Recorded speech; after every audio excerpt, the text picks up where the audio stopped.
can count. Hello, hello, hello. How are you on this wonderful Friday evening? For those of you who do not know me, my name is Joni Goodman, coming live to you from Illinois. And tonight is part 3 of Life with Autism. You can still count. Lovely. Those of you who have not been on here, this is my son Russell. Russell was diagnosed with autism probably around the ages of 4, 5, somewhere in that area. It's a pretty big difference, about 300 days at least. And so he's been sharing life through his eyes, his own personal journey, things that have helped, things that have made it worse, things that he would like to hopefully help another family not have to go through the bad parts and maybe find a quicker solution. But overall, he'll make you laugh. He'll make jokes. I make no promises. And he's quite hilarious. So this is not my typical lives.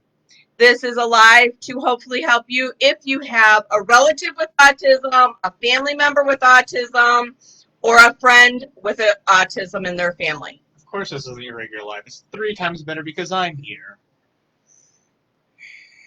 And my coffee. So, do you want to tell them who you are? I kind of had the self-introduction from you, so not really. Not a big fan of beating a dead horse. Okay. I mean, I can go through it too. I'm Russell. I'm your son. I'm 19. It's pretty much all the relevant information. I have autism too. Cheers. You're Cheers. Cheering to that? Sure. Okay. Why not? So, we always ask you while you join us, if you have a question, if something you're not quite sure about, or you've been in a situation you weren't sure what to do, how to handle it, what to say, drop it in the comments. We will get to those. We'll be happy to answer those. We also have questions that were prepared ahead of time. So that's what we're going to start off with. Because that's pretty much all that we ever have. So, the first question is, Russell, when you were younger, Don't make it sound like I'm old already. okay, in your early childhood, what were some of the issues you had with what to wear? Why was picking out clothes an issue for you? It was an issue for you, not me. I had an outfit and I wore said outfit. You were the one that insisted I change.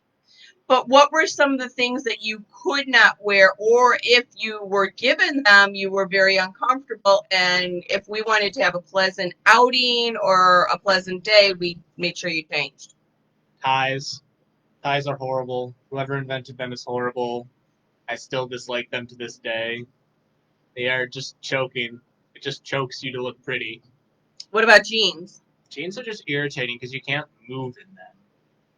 I feel like that's everyone's opinion of jeans, regardless. How about t-shirts? What did your t-shirts have to not have in order for you to wear them? Cotton, I think? It couldn't be the itchy thingy. The tags in the back? That too. That's annoying. That's more of just a personal pet peeve. Don't like how it rubs against the back of your throat. So, like junior high, what was your wardrobe for the most part because of the way things felt or you felt in them? Athletic leisure. It's a real word. You can look it up. Found it at the gas station a while back. Now, today, let's fast forward. You're in college, and you actually... I'm at home. Well, you will be back to college. You're going to be a junior this year in college. I will? Yeah. Oh. Oh, yeah, I will. And one of the things your college does is there are days that you have to wear suits. There are days you have to wear dress clothes. There are days you have to wear casual clothes. Not quite true. It's heavily recommended if you're going to show up to a career fair where your future boss may be to dress up a touch. So how do you handle that now, wearing a suit? I wear a suit. It's quite easy. You put the pants on first, then the shirt, then your jacket. It's a recommended step, and then socks and shoes. But hey, you can take that in any order you really want. I just recommend the shirt before the jacket at the very least. If you did not know, one of the things with autism is they are very black or white. We're very blunt people There's normally. nothing in the middle. So, like, when I asked him that, of course, he said how he would put it on. There's plenty of things in the middle between black and white. There's silver, there's gray, there's ash, there's dark gray. I'm gonna die. If I go missing, someone please call someone. We're going to move on. We're still not moving. In high school, because we talked about junior high last year, our last live. In high school, how did you break out of being teased and bullied and not having a lot of friends? How did you come into contact with your friend group that you're actually still seeing this year over summer break? Well, those are two different questions. Okay, we'll answer the first part first. So which part do you want me to answer first? How in high school did you start making friends? I walked around and decided these group of people is mine, and I wouldn't leave them alone until they accepted me.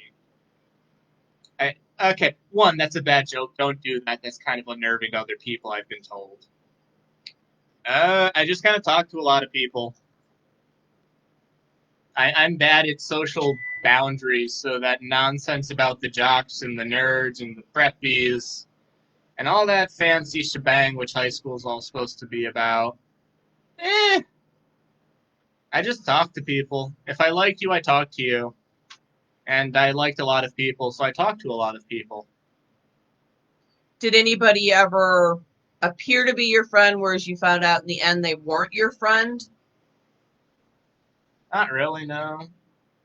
Okay. If you're looking for bullies, that kind of stopped once I put on about 50 pounds of muscle. Some reason people don't tend to bully the 6-foot guy that's about 180 something pounds and throws people around for fun. Could have Now, something when to you do throw people around for fun, what are you referring to for the people that don't know you? I don't think that needs much more explanation. It's quite a pretty self-explanatory thing. But it's part of a sport. It's part of many sports, yes. I'm gonna die, but I do wrestle, and that does tend to discourage most bullies, from what I've seen, especially being fairly well built. So, how did people pick on you or bully you? How did they do that? What were some of the things you went through with people teasing you, bullying you, picking on you? I got called a nerd a lot. I don't know if that really counts as bullying anymore. It kind of sounds more like a compliment. I was excluded from some things, I suppose. But I don't know how much of that was me being excluded and how much of that was me just honestly not caring about what they're doing. 60-40? Okay. Something like that. Can they actually hear me? I would hope so. We have the volume on and we're speaking. Yes, but We have somebody on live with us. Hello, whoever you are. But I'm not being very loud. I'm talking quite softly, Well, honestly. then I moved it closer, so now you should be better. Oh, great. Now they can see my horribly ugly face. You are not ugly. So when you caught on, because do you tend to miss the social cues where somebody might say something and you'll be excited because you think it's good news, but you find out they were really leading you along to make you think one thing and it was actually meant to be something else? I mean, I tend to be bad at those anyway. I've had people that insult me, and if you just respond back positively enough, they're very flat. Ooh, we have a question. Okay, well, finish your answer. I am a magpie for attention span. That is a shiny right there. And it flashed up. Hey, Paula, thank you so much for joining us. That is Paula, one of my friends from Australia. Lovely. So you can say, hey, mate. And that's probably, I think that's what they say. That was the worst Australian accent I've heard in a long time. Okay, well, and I'm not going to fail at it, too. So how did you, like, one time at a dance, didn't you go under one pretense and found out it was another pretense? Oh, yeah, but I looked good, I felt good, and I was at a dance, so I danced. I am of the opinion that bullies fall into one of two categories. And I know I'm not looking at the camera, and I will tend to look down to think. I will look up. I don't know why, but the answers aren't written on the ceiling. I don't have that much patience to write them out up there. That's an idea for the next live. We should do that. Could you answer the question? Bullies will feast on your reaction as if you are a carcass in the desert and they are the vulture.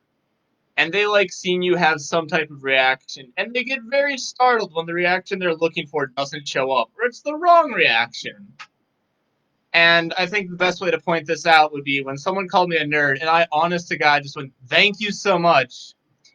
I can't put that much joy and honesty in a thank you right now. I am very tired. But it catches them flat-footed, and it really messes with them because they want English is difficult. Okay. They're expecting for you to react one way, and if you don't, it tends to catch them flat-footed and leaves them befuddled. Okay. And then there's the other ones that just try to like be physically aggressive, in which case do remove yourself from the situation very quickly. I would have different advice, but that's generally honestly the best solution. Maybe go to the gym a bit more. Become scary. I somehow became scary. I'm still wondering why. I'm like a teddy bear. I'm a 6'2", 180-pound teddy bear, but people are intimidated by me for some unknown reason. Your height, your muscles, your strength. Another trick, make eye contact the whole time. The entire time you're talking with them. It will unnerve them beyond belief. And people will call it staring. But if you're a bully, you don't get common courtesy anymore. I will stare you down the entire day. Because people are bad with eye contact, from what I've noticed. What could you give to the Russell that was short, scrawny, had no muscles, and was getting bullied? What could you give that type of child? A sandwich? To protect themselves. Okay. That would be pretty good. Okay, that's not legal. Could we come up with some legals? Sorry, guys, our phone's ringing and I can't see it. I got it. Go away. Okay. What were some of the things you did when you were short, your hair was extremely curly, you wore glasses, and you were teased a lot? Get good at reading people. That tends to be a good step one.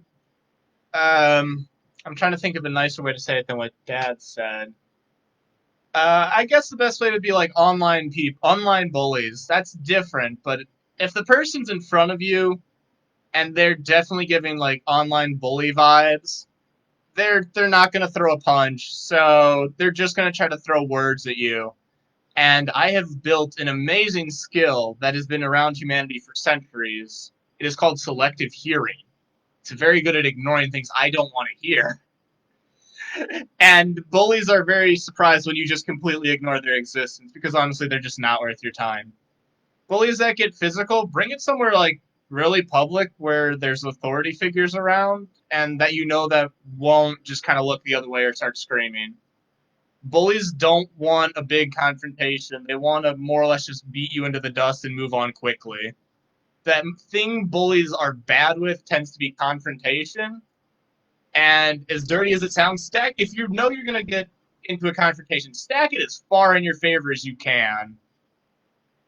There's no rules with bullies. If they're going to start a fight, and you can't escape and try your best to and leave the situation. But if you know you can't, make sure you stack it as far into your favor as you can. Have teachers around, have cameras around. I suggest more cameras than teachers because, and this is going to sound bad, even if they only hit you once and you just fall down, or even if they continue on it, you can bring the footage up. And in most schools, they have an anti-bullying policy, and they're very strict with it in a no-hit rule. And that will get them suspended, and probably you'll get a bit more protection from the faculty of your school. Good answer. Paula says she loves it. If you are a bully, you don't get common courtesy. That is very true. Of course it's true. I said it. He's no longer shy. He's no longer, nervous or uncomfortable. He has found his place, and that's why he's been so gracious to share his own personal journey because he would like to help somebody that's behind him in years or struggling to know what the outcome of their future could be as well. I could be more comfortable. This chair isn't exactly the best. Has no lumbar support. When you were in school and you were having what most people might think was an anxiety attack, a panic attack, a meltdown. Where, how do you prepare yourself, and where do you go in a public school so you can regroup, refocus, and go back to class? The issue is I don't go to many public schools, so I don't know how. The high school was. I know I don't go touring to like 6 or 7 of them, so I can't make generalized Okay, statements. in your example, you're right. I made that too broad. Ay, ay, ay. My bad. For me, well, one, there's techniques that I believe most school counselors are very good at providing. One would be called grounding, or the 5, 4, 3, 2, 1 method. I don't know why it's called that. Probably because you go 5, 4, 3, 2, 1. 5 things you can see, 4 different things you can hear or smell, 3 different things you can smell, 2 different things you can touch, and 1 thing you can taste. And it helps you reestablish almost a sense of control of your surroundings. And it really helps with anxiety because anxiety attacks are more or less just a feeling of a complete loss of control of your surroundings in most cases, or a loss of control in the events. And the grounding is meant to help you more firmly entrench what's going on and ground you more deeply in reality. That's why it's called that. It's a bit on the nose for the name. I'm not saying this is the best method for everyone. Most public schools, I believe, have some kind of counselor. Emotional, not academical, different people, I hope. That would be like a social worker. Something of that nature. Yeah. Even if you aren't on the spectrum or have some other outlook that is unique and colored, I'm not going to say someone has a mental illness, perhaps, but you truly just look at the world slightly differently, and there's nothing wrong with that. Even if you don't have one of these different opinions and different outlooks with life, you can still talk to them because grounding, meditation, and other such things do help individuals, normal people. And I dislike the use of that, but it's the best I can come up with. It aids you when you're feeling overwhelmed and such, with or without the anxiety, with and without autism. It helps you just reestablish yourself and prevent stress in a way and help manage it. And that's mainly their job, is just to teach people how to handle and reduce and manage their stress and anxiety in some way. So my advice for how to deal with it is more or less talk to the counselor and work out some kind of plan with them, because they have lots of experience with it, so they'll probably be better suited than me because I've barely been around for 2 decades. I don't think the first decade counts for experience, honestly. I was kind of just walking around. And if you're a parent and you're new or you're going through the diagnostic process, or if you do have a diagnosis and your school's not helping you, you need to tell the school in writing, it must be in writing, that you would like a full functional behavioral assessment. They will start that with your student. Every state has different guidelines on how long the school has to finish it. After they do that, you will come to a meeting with the psychologist, the social worker, and whoever else the school has there, and they'll set up an IEP plan for your child. And autism has a different IEP rules and grounding compared to like ADHD or other disabilities. Autism pretty much has its own little section. So if you're a parent and you did not know that your child was eligible for an IEP, or your school has said they're not, please feel free to send me a message in Messenger, and I will be happy to point you in the direction and help you get help for your child as well.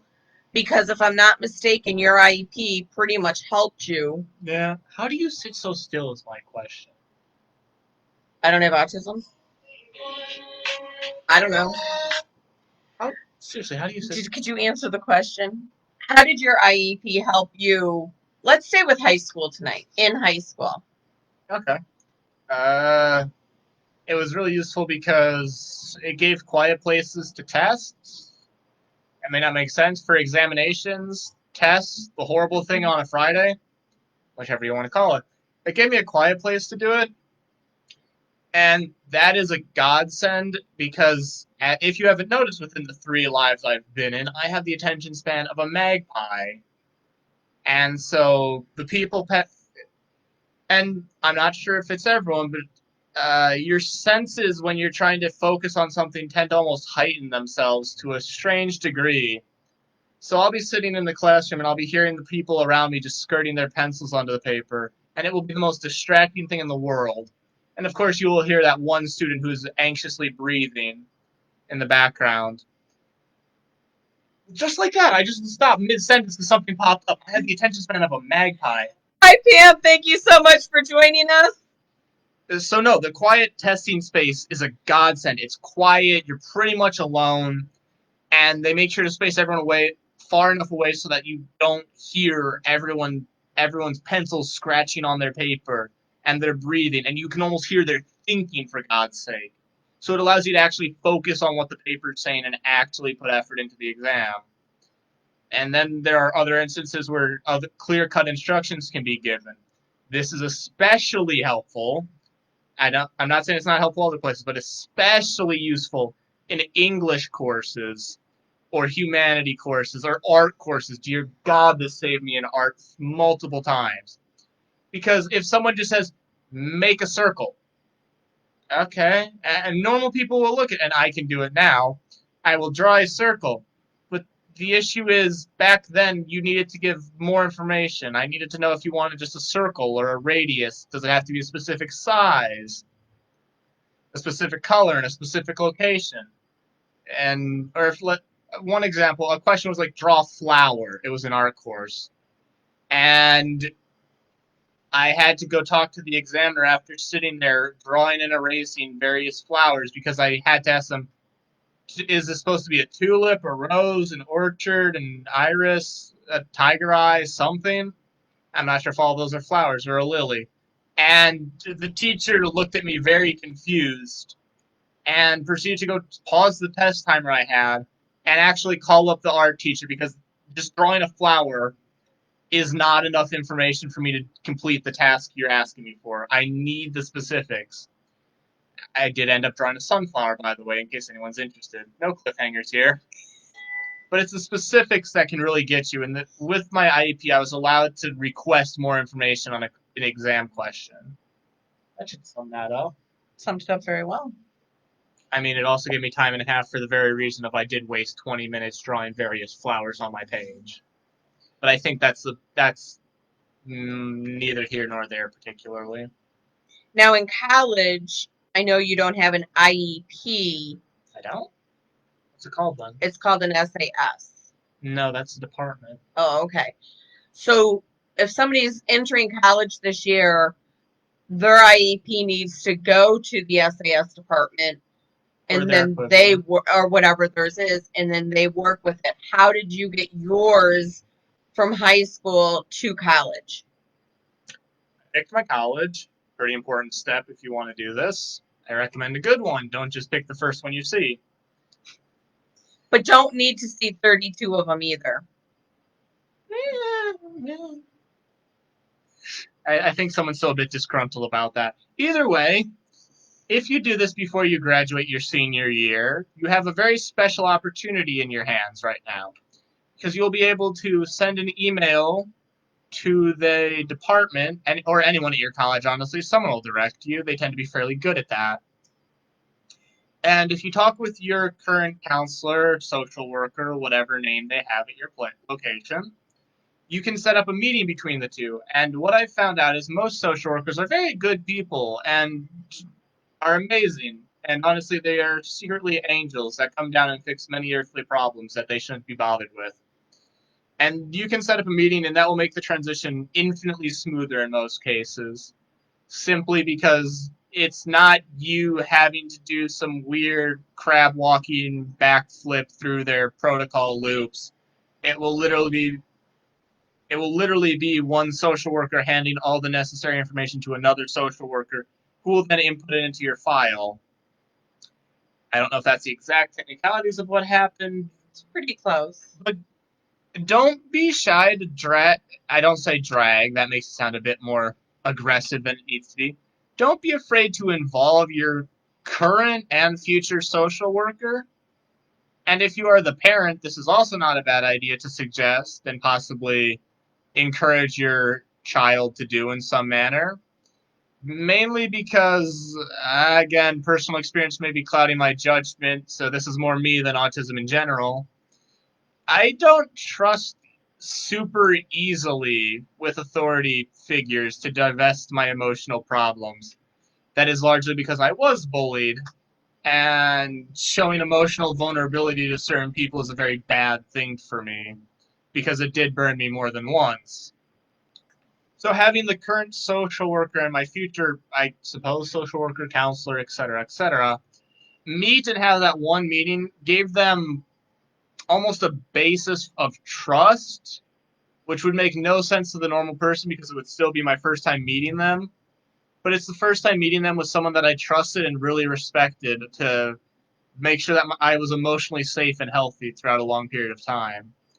So it established a connection, albeit a weak one, but it was still better than walking in blind-eyed, for example.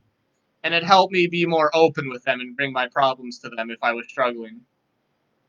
And when he says to have the two meet, they did not meet because they're in two different states, but they can do phone conversations, they can email stuff back and forth, and that's how they had a connection. So when Russell did meet Skype. the lady up in Milwaukee, she was already familiar with Russell. She knew some of his Quirks. quirks. So they did get to hit it off very well, and he's 100% right. He felt comfortable, but in the first couple of meetings, they also asked the parents to be there if at all possible. And I could see he wasn't being as open, but he was trying to get to see how she would do. And I would say sophomore year, he's probably a little bit more open where he'll reach out and say, help. Of course. Again, personal experience. Don't generalize all autistic or people on the spectrum with this. It will bite you in the rear end very hard at some point. I am very good at clamming down emotionally and projecting fairly false emotions that most people tend to bite, at least in passing. And one, the counselor's entirely optional for me to go to. I can completely avoid them for the rest of my college career if I so choose. So I'm not sure the best way to put this, but it's easy to lose the emotional trust of someone. Not the not actual trust, but their emotional trust, which, yes, I do classify as two different things.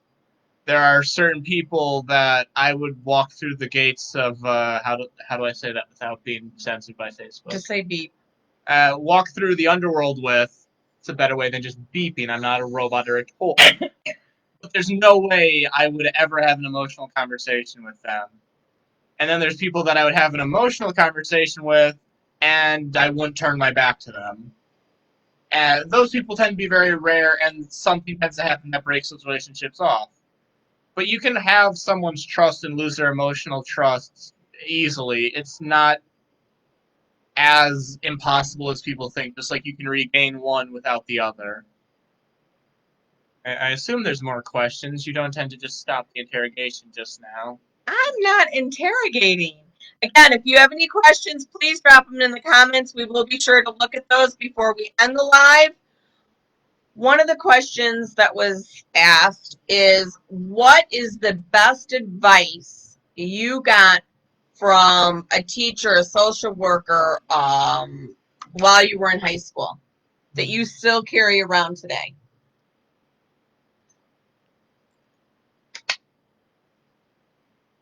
Quality over quantity? Yeah, no, that's pretty good advice. And a few people also know yourself before you try to get to know others. That's a pretty useful one. I'm not sure which is the best, honestly. I've had a few good people come into my life and talk to me. But if you don't really know yourself, you can't expect to know other people. And even if you know yourself, other people are still strange and mysterious creatures that make no sense and contradict themselves 85% of the time. But that's neither here nor there. That's my pessimism slightly speaking up. Now, you've had a couple of outstanding wrestling coaches. Did any of them because wrestling's the type of sport where you are in constant contact with your coaches, whether it's during school wrestling or off-season wrestling. Is there anything that stands out that one of them or two of them have said to you that you still practice today? Almost said a wrestling move, but that's not quite what you're looking for, I believe. I don't think you can fireman's carry all your problems away, although it would make life a lot easier if you could. You are probably the most pessimistic with your abilities as an individual and for yourself.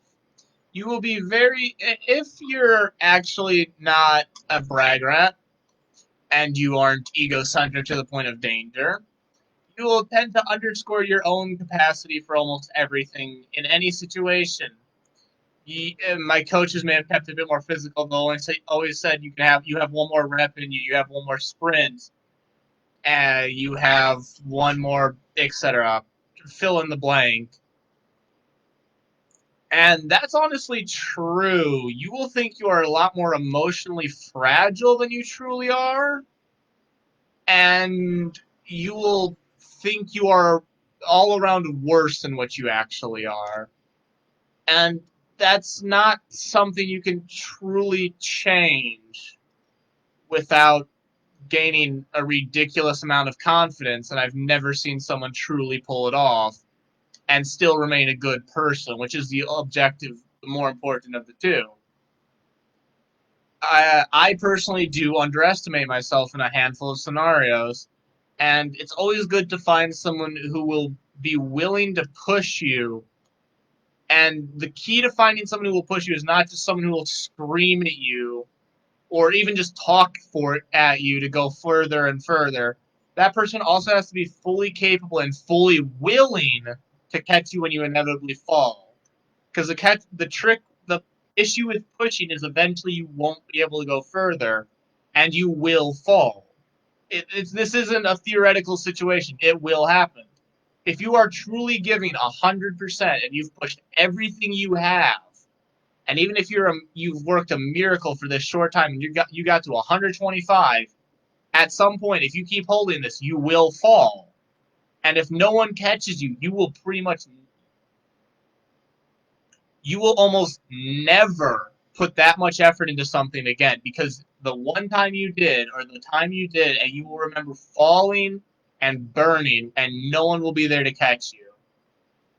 Because as horrible as it is, the human mind is much better at remembering tragedy than it is remembering a celebration. This is an evolutionary quirk, but not many people care about that. So the life lesson is you need someone to push you, because most people will assume you are better than you will think you are, but that person needs to be capable and willing to catch you when you inevitably fall. That's pretty good. That was pretty good. I don't know. Do you have more questions? They can't see it, but I'm actually handcuffed to the legs of the chair. You are not. Stop it. So you say. I, as his mom, and he can give his 2 cents on this, wrestling Can give you $1. was something that was suggested to us as parents. He got into it in a different way, but he started in junior high. He continued on in high school. And I have to say that the discipline wrestlers need to have, whether it's watching their weight, what they're eating, their hydration, their skin test, all that stuff that they have to go through. Skin test is something you're using to show discipline? I Well, stand no, there it's and the not. trainer looks at me. There's a lot in wrestling behind the scenes that I feel really helped Russell get into a routine, become part of something, because the wrestling team that I've always seen him with was always very accepting. He's had wonderful coaches. His off-season coach is very helpful and understands Russell very well. And I think he's given Russell a lot of help, as well as his other 2 coaches, high school and junior high. But what do you feel wrestling has done for you? Because you really didn't like many other sports. Wrestling, you started in 7th grade, and you're still going. I still do soccer on occasion. There's just no good places to do it. It's very tactile. That's probably my favorite thing about it. It's excessively tactile. And it's draining in a good way. The training and the weight watching, the camaraderie you'll build, all of it's excessively draining, and that sounds really bad. I, but I would be more surprised if you went through a good wrestling practice and you weren't drained by the end of it. It helps with the abundance of energy you feel on occasion. This will come out in many forms, normally stemming. It'll be bouncing your knee, clicking your fingers, going tapping along the desk. Wrestling is an exhausting sport because moving someone how they don't want to move, but how you want them to, is exhausting and it's heavily physical. And that will be a great outlet for energy, along with just getting a good group of friends because most wrestling coaches don't seem to understand that if it's a 90-degree room, you can't do 1,000 sprints, but they want you to anyway. And you know the old saying, friends are best forged in misery. And there's some celebrations in there too, and there's plenty of them. Wrestling isn't a bad thing. I recommend everyone do it because it's an amazing sport. And it will transform your life in one way or another, hopefully positively. But it will give you a decent amount of friends. Well, friends may be stretching it. Acquaintances at the very least, because you will always have something to talk about, whether it's how horrible that last practice was, or how bad that team was, or how bad you guys were for that last team.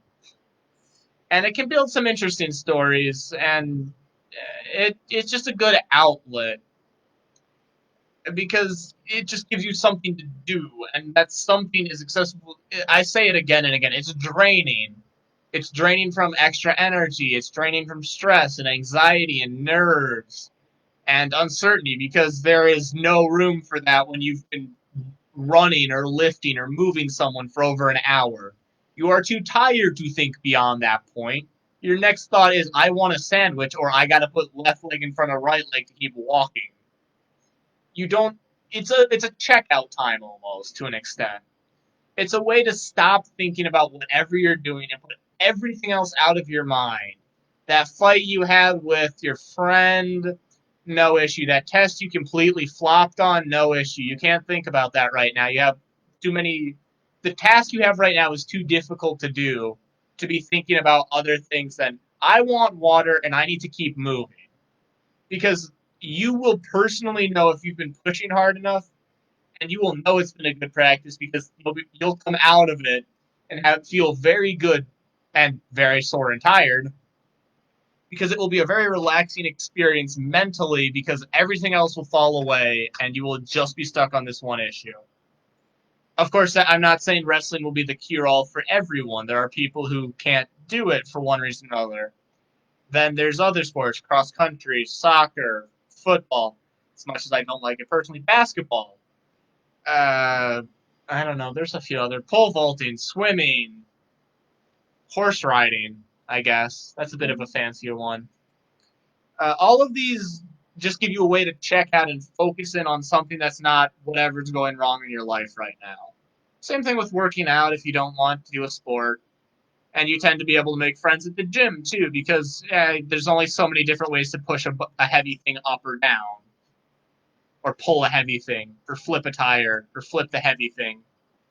More or less, the gym is just moving heavy things if you're doing lifting, and running or biking if you're doing the running machines. There's Now, what? Oh, go ahead. oh, no, you had a question. What if somebody really has tried sports, they really don't like it, they're uncomfortable, they can't make the connection? In high school, what can they do? Chess club? Book I'm club? not asking you there. You did just ask Okay, me. but you're answering the camera. Do you see what I deal with? Um. Well, I'm assuming that then you're just not a physical person in some way, and that's fine. There's nothing wrong with that. Possibly do keep some physical activity to make sure you remain healthy. That's my personal opinion. But hey, take it what you want. Have that 3 tubs of ice cream. I'm no judge. Have your best life. You only get one of them. Um, There are academic clubs in high school, to my knowledge. Probably a few. I know there's chess club almost everywhere. That seems to be a stereotype or a generic staple. I'm assuming one just forms once a building's been called a school club, and it's just like four chessboards pop out of the ground with some people walking around, and the chess pieces are there too. But yeah, there's obviously non-physical clubs and activities to group up with, or just hang out in the library, become a tutor, go get tutoring. If that just there's non-physical ones. I'm less in tune with those because I am, if no one can tell from how I talk, a fairly jockey individual. So I do like the physical challenge, even if I don't always win. But I will be a very sore loser and challenge you again tomorrow when you are sore and I am sore, and we will go run the 5K again. But no, there's reading clubs, book clubs, video game clubs nowadays, actually. I'm sure there's more. Chess club's one. There tends to be some kind of board game club occasionally, or a volunteer club where you go out and you're a good person, which you should be anyway. Volunteering's a very nice thing. You should try to do it every now and again. Help those that can't, that are less fortunate than you. But yeah, there's plenty of clubs. Question, the question isn't if there's a match for you. That question I can almost guarantee you there's a yes. That's question's almost always answered with yes. I've yet to see someone who truly doesn't belong somewhere with somebody. And sure, maybe you don't belong with 50 people, but if you belong with like three, that's a pretty good group. That's more than the uh, three musketeers. You're one more than the three musketeers, so you can take that. You're now a quadfecta instead of a trio. But but anyway, there's a match for you. The question isn't if there is. There's a question of are you willing to look for it, and are you willing to be slightly discombobulated while you do? I assure you, it will be a strange experience if you decide to go. I like to call it club hopping. It's like a more benefit. It's a child friendly activity of something all the adults will know. And it's just going from club to club and seeing which one sticks and which one's interesting. And if it's like, then move on. You're not bound by a blood oath or a blood contract to do this club. Any other questions? The last one I would have is most schools, well, in the United States, they're getting ready to start, whether it's remote, whether it's hybrid, whether it's in person. What can you say to that high school to help their first day be a little bit more tolerable if they're completely nervous and scared? And like in your instances, there was 4 schools, I believe, that fed into your high school. Was there? I didn't keep count.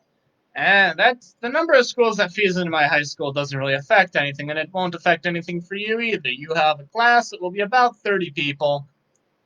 I think that's pretty average class size, 30 or less, maybe more. It'll bounce around a bit. That was an ugly face.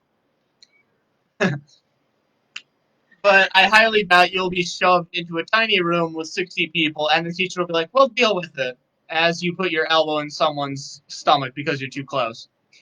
The best solution, if you're online, and online classes are meh at best, in my opinion. I prefer the interpersonal interaction with people, simply because you can talk to the teacher after class and build up a better relationship with them. The the best way to deal with online classes is write out a schedule of some kind. That may be helpful. Assuming you have all live classes, count yourself fairly lucky, because live classes mean that you do have to show up at a certain time, whether you want to or not. It will normally be a not. Uh, but Well, is online classes harder for you as a person or with your autism than going to class? A bit. It's harder to get motivated and excited for learning. I'm just gonna pick out a class I just took. Honestly, I took an arts history course. It's a lot harder to get excited for me to go sit down in my lovely desk in my room and look at a doodle on the wall that is worth $10 million because people decided so, than it is for me. I will have the exact same class, and I will walk into a classroom, and for some reason, that will make the subject 10 times more interesting at least. And I don't know what it is. I think the rooms have something in them that makes you more interested in the doodle on the wall if you're in an art appreciation course. And yes, that is mildly rude to artists, and I do apologize. You do make amazing things, and they are gorgeous, but I get confused when we're paying $10 million for a picture. Anyway. All right, I'm looking and I do not see any questions, which is fine. If something comes to your mind and you're watching live on us and you don't want to put it in the comments, or you're watching the replay and you have a question, you can either drop it in the comments or please feel free to drop it in my Facebook Messenger, and I will make sure Russell helps me answer it so you're still getting his viewpoint and his thought process. We thank you guys so much for joining us. I truly appreciate you. And I thought that was the last question. What do you mean there'll be more questions at some point? if they're watching the replay, they can send you a question to answer. Well, of course they can. You'll just have to get me coffee and a cookie. I think that's a fair compensation. Well, it's virtual, so. I didn't say they had to. I said you had to. Oh. We're physical. See, I can touch you. Touch. So again, I hope we brought you some value. I hope some of your questions were answered if you do deal with autism or you were just curious on how life with autism is. As you can see, at this point in his life, it is very funny. It is very humorous. If you have a younger one and you feel completely overwhelmed, please send me a Facebook Messenger. I'd love to help you because I've been in that spot. It's really good right now to see where Russell is, how confident he is, and where he's heading in his future as a mechanical engineer when he leaves college. So again, thank you very much. Information that I gave them publicly a few videos ago. Do you have anything else to say? I hope you had some fun and got a chuckle out of this at the very least, or at least a golf. Until then, have a lovely time, and I will talk to you again later. Bye-bye, everyone. Thank you.